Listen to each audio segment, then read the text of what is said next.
C84 코드를 받으시고 균상식육종이라고 언급을 받으셨으면 반드시 전문가분들을 고용을 하셔야 돼요. 문의를 하세요가 아니에요. 고용하셔야 돼요. 돈을 받고 싶으시면.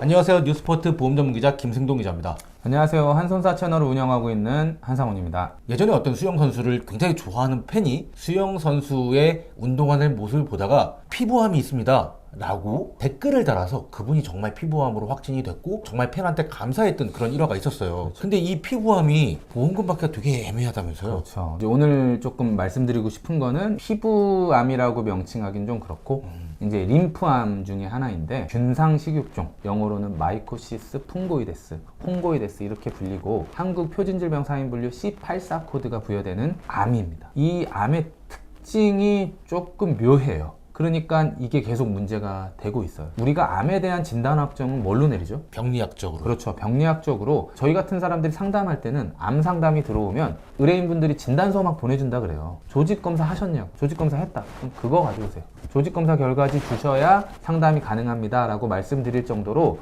암보험금 분쟁에 있어서는 조직검사 결과값이 가장 중요하거든요. 약관에는 해부병리 또는 임상병리 전문의사가 그 종양에 대한 조직을 현미경적으로 봤을 때 결과값을 가지고 종양을 분류하겠다. 병리과 선생님 기준으로 진단 내리겠다. 이렇게 되어 있어요. 다시 이제 원점으로 돌아와서 균상식육종 같은 경우에는 피부의 병변이 나오는 림프암이에요. 네. 피부암이 아니라 림프암이거든요. T세포라는 림프구에서 유래된 세포 증식이 피부에 나타나는 것일 뿐이에요. 그러면 피부과에서 진료보고 균상식육종이니까 첫 번째로 문제될 수 있는 게 피부과 선생님들이 이거 암은 암이야. 어떤 코드를 낼까요? 아까 말씀드린 것처럼 피부암 코드를 낼 수가 있겠죠. C44 코드가 나가요. 피부암은 C44 코드. 그렇죠. 네. C44 코드가 나가면 모든 보험의 피부암은 소외감으로 잡혀 있죠. 네. 그러니까 그 유사암 진단비만 받고 종결되는 케이스가 한 케이스가 있는 거고요. 예.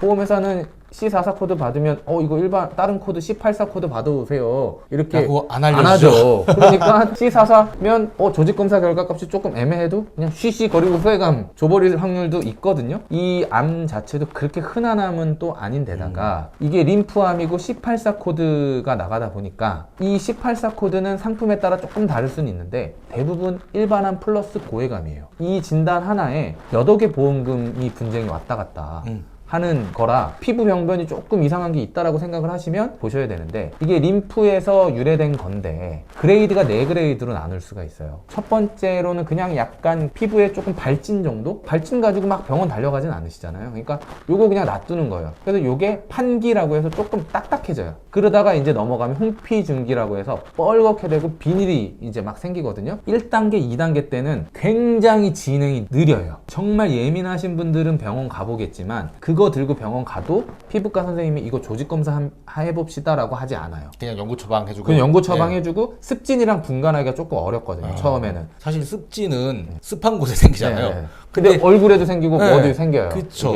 뭐 그 사람이 어떤 일 하는 사람인지 모르니까 이제 의사는 그냥 건강한 차를 하자고 하지 돈 들어가는 조직검사 해봅시다. 네, 바로 그렇게 할 수는 없죠. 그리고 얼굴에 병변이 있는 거 조직검사 하면 피나고 뭐하고 환자 그럴 수 있으니까 그러니까 좀 지켜봅시다 이렇게 얘기를 하거든요. 세 번째 이제 홍피중기로 넘어가게 되면 빨갛게 되니까 미간상 안 좋아요. 피부에 병변이 나오니까 환자는 자기 눈으로 병변을 그죠. 볼 수가 있잖아요. 바로 병원을 가요. 3단계 때 증식을 3개월 동안 막 하다가 이게 4단계 넘어가면서 또 이렇게 수그러들어요. 재밌네. 재밌어요 이게 암이. 이게 둔한 사람은 4단계까지 그냥 넘어가는 거예요. 근데 대부분의 사람들이 자기 몸을 그렇게 방치하진 않으니까 3단계에서 병원을 가서 조직을 검사하면 확진으로 나오지 않는 확률이 거의 99%죠. 3단계 때는 암 확진으로 나오지 않을 확률이 굉장히 높다. 그렇죠. 우리가 방광암이 표재성 방광암이 문제가 되잖아요. 네네. 치민성 방광암은 문제가 안 되고 아이러니하게도 방광암 환자는 다 표재성? 예. 네. 이것도 균상식육종 환자들도 다 홍피중기 때 그 3단계에 해당되시는 분들이 거의 90% 이상이다. 4단계 넘어가서 이 사람 완전히 균상식육종으로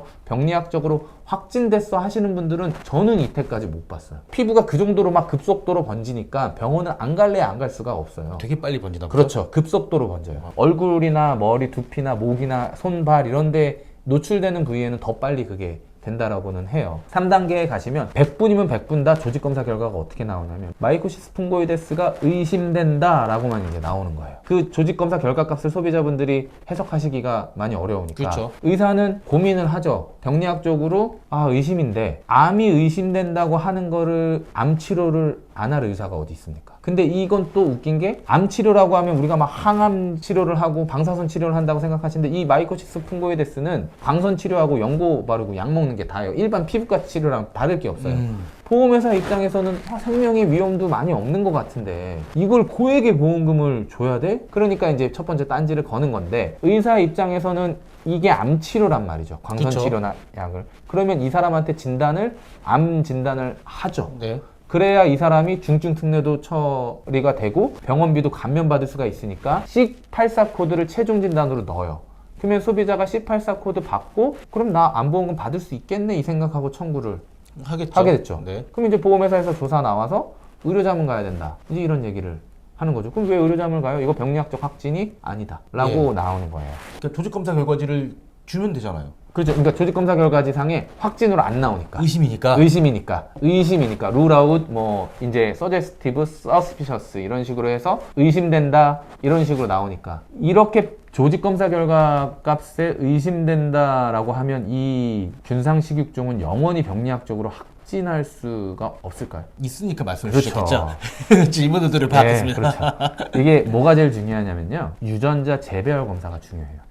또 어려운 말이 나왔네요. 유전자를 검사하는 거고 비용이 또 소요가 되고 이 검사는요 대학병원급에서 하는데요 지방에선 못해서 서울로 올려보내는 경우도 있어요. 이 검사 결과 값에서 균상식육종에 부합하는 유전자 결과 값이 나오면 돈을 받을 수가 보험금을 있는 받을 수가 거죠. 있다. 그렇죠. 말씀이시죠? 왜냐하면 유전자 검사도 병리학적인 검사니까. 근데 임상의사가 처방을 해야 검사를 하죠. 저 검사하고 싶어요 한다고 의사가 필요 없는 걸 왜 검사해줘요? 안 하잖아요. 피부과에서 예민하신 분들은 교수님 중에 탐구 영역이 있으신 분들은 난 이 사람 확진하고야 말 거야 하는 분들은 처방을 내려요. 내려서 나오면 그 사람은 이득이 되겠죠. 그렇죠. 근데 만약에 안 나오면요 병리학적으로 이 사람 확진이 아닌 아니야, 거예요. 예. 그러면 보험회사에 주장할 수 있는 거리가 없겠죠. 없죠. 유전자 재배열 검사는 양날의 검이다. 검이다. 그러니까 만약에 유전자 재배 검사를 했는데 C코드 암이 아니다라고 나오면 주장할 환자, 거, 그러니까 가입자 입장에서는 비용만 들어가고 돈도 보험금도 못 받고 못 자기 손으로 자기를 그냥 면책한 거예요. 왜냐하면 물어보거든요. 교수님이 이거 이 정도 비용 들어가는데 사실 유전자 재배열 검사에서 뭐가 나오든 안 나오든 이 사람 치료가 안 달라져요. 예. 그러니까 교수는 그걸 굳이 할 필요가 없겠네요. 없어요. 예. 그러니까 의심된다고 나왔으니까 자기는 의심으로 충분한 거죠. 치료 처방은 충분히 할 수 있어요. 근데 굳이 이걸 정말 유전자 재배열을 해가지고 기냐 아니냐 다퉈야 돼? 그냥 조직 검사만 뗀 것만 보면 좀 안 돼? 보험사 입장도 좀 이해가 가네요. 그러니까 의료 자문을 가서 유전자 확실하게 재배열 해보자. 검사하든 예. 조직 검사 제 슬라이드 염색해서 다시 보든 이제 해보자 라고 하는 거라 이거는 보험회사가 나쁘다라고 할 수가 없어요. 이 질환 자체가 확정 진단 받을 때까지 병원에 안 가는 사람이 없어요. 왜? 눈으로 보이니까. 이게 막 급속도로 증식하는데 그걸 놔두고 그냥 나 암인가 해서 병원 가시는 게 아니라 피부에 무언가 발진이 생기고 뭐가 있으면 미관상 보기 안 좋잖아요. 그러니까 병원에 가시거든요. 뭐 간지럽거나 아프거나 막 이러지도 않아요. 그렇게도 해요. 간지럽고도 하고 그런 증상도 있어요. 이건 대부분 3단계에서 가시니까 그렇게 결과값이 나오고 저희한테 문의 주시는 분들 다 그랬어요. 지금 이 건은 유전자 재배열 검사 하셔서 나오셨다. 어떤 결과값에는 음성이다, 양성이다 이렇게 나오는 경우도 있고요. 어떤 결과에는 단클론성, 다클론성 뭐 이렇게 나오는 경우도 있어요. 그러니까 본인이 결과값에 대해서 책임을 질 수 없으면 굳이 안 하는 게 좋다. 균상시국종에 걸린 가입자 환자분은 반반인 거잖아요. 유전자 재배열 검사를 안 하면 보험사는 무조건 딴지를 걸어서 그렇죠. 네. 의료자문을 받지 않으면 보험금을 지급할 수가 없다라고 주장을 할 거고 네. 보험사는 보험금을 안 주는 쪽으로 주장을 할 거고 네. 보험 가입자 같은 경우는 이걸 해야지만 받을 수 있는 거잖아요. 그렇죠. 이렇게 영상을 찍고 정보를 드리고 있지만 소비자분들이 할 수 있는 분쟁이 아니에요. 지금 이 분쟁이 굉장히 좀 어려운 분쟁이고 우리가 병리과가 진료를 보면 병리과 선생님 만나서 물어보죠. 의심된다는 것도 어디에 가까운지가 있잖아요. 네. 병리학적으로. 근데 그걸 임상 선생님이 아실까요? 피부과 선생님이 뭐 혈액종양내과 선생님이 아실까요? 몰라요. 병리학적으로 의심된다는 의미가 어디까지인지. 그리고 자기가 현미경을 본 게 아니잖아요. 정말 고도로 의심되고 정말 확진과 유사하게 의심되는 경우도 있을 거고, 의심된다 하지만 이건 좀 아닌 경우도 있을 거고, 2기와 가까운 게 있을 거고 네. 4기와 가까운 게 이게 있을 거고. 병리과 선생님이 진료를 보면 거기에서 소견받으면 되겠죠, 소비자분들은. 근데 그게 아니니까 병리학적인 걸 다툴 거면 결국은 의료자분밖에 없어요. 이 의료자문에 대해서 본인께서 자신이 없으시면 이 분쟁을 시작하면 안 돼요. 저희가 정보를 드려서 뭐 방광암 같은 경우는 잘 대응하시면 보험금을 전문가 도움 없이도 받으실 수가 있어요. 똑똑하신 분들이거나 젊으신 분들은. 이 건은 아무리 보험 정보가 이렇고 이 청구권을, 이 분쟁을 이해하신다고 해도 실무와 관련된 분쟁이에요. 그러니까 이 실무를 다 말씀드리기도 어렵고 결국은 자문을 가야 된다. 임상 선생님한테 소견을 아무리 잘 받아도 자문으로 어떻게 해결을 해야 되고, 의료자문으로 가야 된다는 그렇죠. 말씀이신 거죠? 병리학적인 의료자문을 가야 되는데 기본적으로 임상 선생님들은 자문을 하시는 분들이 병리과보단 많아요. 정형외과, 신경외과 많죠. 근데 병리과 선생님들은 자문하시는 분들이 많이 없어요. 네. 그럼 보험회사가 가는 데는 정해져 있다는 얘기죠. 그러면 이 병리과 선생님한테 뭘 물어봐야 되는지, 누구를 선택해야 되는지, 이거 소비자분들한테 얘기해 준다고 해도 알 수가 없죠. 전문가분들한테 당연히 맡기셔야 되고, 제가 이런 얘기하는 거 별로 안 좋아하는데 정보 드리기 위해서 하는 거지 사실 맡겨야 된다 이런 얘기를 도출하려고 하는 건 아닌데, 이 균상식육종만큼은 소비자분들이 어떻게 할 수가 없다. 상해 같은 것들이야 뭐 의사 선생님 잘 만나시면은 뭐 장애 진단서도 잘 끊어주시는 분들도 있고 뭐 이렇게 입증할 수 있는 서류들이 있지만, 질병, 특히 병리과 분쟁이잖아요. 이거는 임상 선생님이 C코드 부여해 주신다니까요. 최종 진단으로 체크도 해주세요. 소견서 써달라면 잘 써주세요. 자기는 이렇게 보고 있다. 그래서 이 사람이 이렇게 치료해야 된다. 근데 문제는 그게 아니라는 거죠. 병리과라는 거죠. 병리과에서 의료자문을 하시는 분이 별로 없다라고 말씀을 주셨어요. 네. 보험회사가 의료자문을 가진 않아요. 메디컬이라는 회사를 통해서 의료자문을 시행을 하죠. 그렇죠. 그러면 그 메디컬이라는 회사에서 가는 병원들이 정해져 있죠. 정해져 있고 교수님이 정해져 있어요. 정형외과가 분쟁이 된다. 그럼 메디컬에 맡겼을 때 맡길 수 있는 병원들이 무수히 리스트가 많이 나오겠죠. 근데 병리과로 맡겨야 되니까 병리과 리스트는 몇 개 안 돼요. 그러니까 소비자가 고를 수 있는 선생님도 많이 부족한 게 첫 번째다. 그 선생님들이 보험회사 이로운 성격을 갖고 있는 게 아니지만 균상식육종에 대해서 회의적인 분들이라면, 굳이 보험회사가 돈을 안 주려고 자문 간 게 아닌데도 불구하고 선택할 수가 없잖아요. 정형외과면 여기 갔는데 안 나와. 그럼 2차 자문, 3차 자문까지도 가는 경우들이 있어요. 근데 병리과 선생님들은 몇 분 안 되시는데 혹시 자기가를 치료했던 병원이 있으면 치료했던 병원도 빠져야 되는 거고, 그쵸. 한번 자문했던 병원 있으면 또 그것도 빠져야 되고, 그러면 고를 수 있는 게 없어요. 애초에 자문 들어갈 때 굉장히 디테일하게 들어가야 돼요. 보험금을 청구했는데 보험사가 의료자문을 하자라고 했어요. 보험 가입자는 주치의한테 의료 소견을 받잖아요. 그리고 그거를 보험사가 인정을 안 해준 거잖아요. 일단 의료자문은 무조건 가요. 그냥 갑니다. 그러다가 이것도 맞지 않아 그러면 제3의 의료기관에서 자문을 받죠. 그렇죠.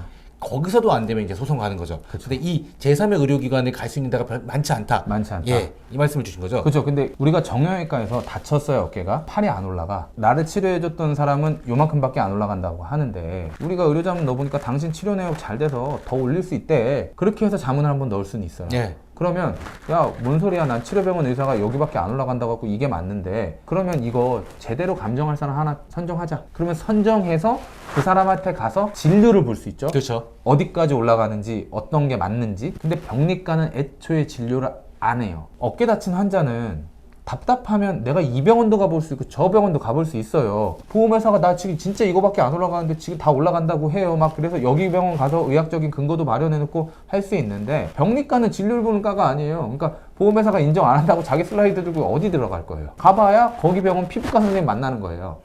이견이 있어서 제3자를 지정하는 것도 결국은 의료자문 형태로 진행을 하게 되는 거예요. 서로 이견이 다르면 제3자를 지정해서 감정으로 들어가잖아요. 근데 병리학적인 분쟁은 감정을 갈 수가 없다. 환자가 진료를 안 보는 거는 감정이 아니라 자문이죠. 이 부분은 소비자분들한테 많이 불리하다. 병리과가 진료를 보는 과가 아니기 때문에. 그러니까 여기서 지고 들어가시기 때문에 이걸 뭘 임상 선생님을 끌고 들어와가지고 임상 선생님 소견이 이러네 저러네 이러면 그 선생님은 코드 내려주신 것만으로 끝난 거예요. 지금은 이게 병리학적 진단이 맞는지 안 맞는지, 유전자 재배열 검사를 해야 되는 사안인지 아닌지, 한다면 어디까지 인정할 건지, 이런 것들을 보험회사랑 치열하게 다투셔야 돼요. 관련 서류를 가지고 근거 자료를 가지고 오고 가야 되는데 단순히 그냥 의료자문 갑시다 네 하고 동의했다가는 그냥 바로 면책 그렇게 돼버리는 거니까 C84 코드를 받으시고 균상식육종이라고 언급을 받으셨으면 반드시 전문가분들을 고용을 하셔야 돼요. 문의를 하세요가 아니에요. 고용하셔야 돼요. 돈을 받고 싶으시면. 손사님께서는 네. 이걸 보험금을 받은 적이 있으니까 이 말씀을 주시는 거죠? 근데 받지 못한 사례도 있습니다. 너무 이에 가까워서. 네. 예, 이쪽에 가까우신 분들은 못 받아도 소비자분들 입장에서는 해볼 때까지 해본 거잖아요. 전문가를 고용해서 내가 싸워볼 때까지 싸워본 거잖아요. 그러면 후회가 안 남죠. 균상식육종은 당연하게 암보험에 대한 취지를 보자고요. 암 진단비를 왜 줘요? 치료하고 네. 이 사람 생명에 위협 있는 사람이니까 위로도 해줘야 되고 이걸로 이제 생활비도 해야 되고 균상식육종 생활 다 해요. 일반 사람들이랑 똑같아요. 보험회사 입장에서는 환자 상태 이렇게 보면 광선 치료 받아요. 그냥 뭐 어떤 사람들 우리 위암, 대장암 환자들은 뭐 전이 되면 항암 치료 받아서 진짜 머리 다 빠지고 막 그러잖아요. 이게 그게 아닌 거예요. 네. 그러니까 물론 균상식육종 환자분들 중에 얼굴이나 목, 두피에 발생하신 분들은 사망할 위험이 매우 높아요. 그래서 암이에요. 그런데 다른 데는 사망했다라는 보고가 많이 적어요. 그러니까 의사 선생님도 광선 치료 받으세요. 이제 이렇게 그냥 쉽게 얘기하는데 진단서 받아보니 암이래. 덜컥 이런 경우거든요. 그러니까 보험회사 입장에서도 이렇게 일상생활이 가능한 범주에 네. 있는 분들한테 보험금을 지급하려고 이렇게 고액의 상품까지 만들어 놓은 것이 아닌데. 근데 왜 보험사는 이거를 일반암 혹은 고액암으로 만들었을까요? 그러니까요. 그러니까 이게 림프암이 잡혀 있어서 네. 18사를 좀 빼면 좋을지는 모르겠는데 어쨌든 만들었으니 분쟁은 일어나는 거고 소비자 입장에서도 가입했으니 청구하는 거고 제가 꼭 소비자분들한테 말씀드리는 게요. 돈을 무조건 받을 수 있다고 생각하지 마라. 이거는 진짜 이거는 병리학적으로 문제라 대신 소비자가 병리 다툼을 할 수는 없고 자문에 대한 결과에 대한 반박을 할 수가 없기 때문에 이게 제일 문제잖아요. 판단이 안 서요. 지금 이 단계에 내가 이걸 동의하는 게 맞아? 이 병원 맞는 게 맞아? 이 질문하는 게 맞아? 이런 것들이 다를 수 있거든요. 굉장히 보험 분쟁은 심플하게 갑니다. 자문 가자. 오케이. 어디다 갈까? 어떤 거 물어볼까? 어떤 슬라이드로 할래? 유전자 갈래? 말래? 뭐 이런 식으로 가거든요. 근데 그 각 단계마다 반드시 중요한 포인트가 있다. 보험 분쟁을 해보면요. 어떤 경우는요. 말 한 번 잘해서 보험금을 받는 경우가 있고요. 어떤 경우는 말 잘못해서 보험을 못 받는 경우도 있어요. 보험 지식이 많은 게 굉장히 유리해요. 그래서 담당자가 고민하고 있을 때 공격해서 그걸 무너뜨려서 돈을 받는 경우도 있어요. 굉장히 큰 희열이 오는데 지금 같은 경우는 병리학적으로는 소비자분들한테 이거는 너무 어렵다. 저희한테 간호사 선생님도 선임이 됐던 경우가 있고요. 균상식육종으로. 의학적으로 저보다 많이 알죠. 보상 실무는 모르잖아요. 보험회사에 뭐라고 얘기해야 될지 모르겠는 거죠. 그래서 선임이 되는 경우도 있어요. 그래서 지금같이 균상식육종 진단 받으셨다. 뒤도 돌아보지 마시고 그냥 선임하시는 게 좋다라는 얘기를 드리고 싶습니다. 피부에 어떤 병변이 있는 거 이거 암일 수도 있습니다. 그런데 암보험금 받기 굉장히 힘든 암일 수 있다는 말씀을 오늘 선사님께서 해주셨습니다. 이상으로 마치도록 하겠습니다. 감사합니다. 감사합니다.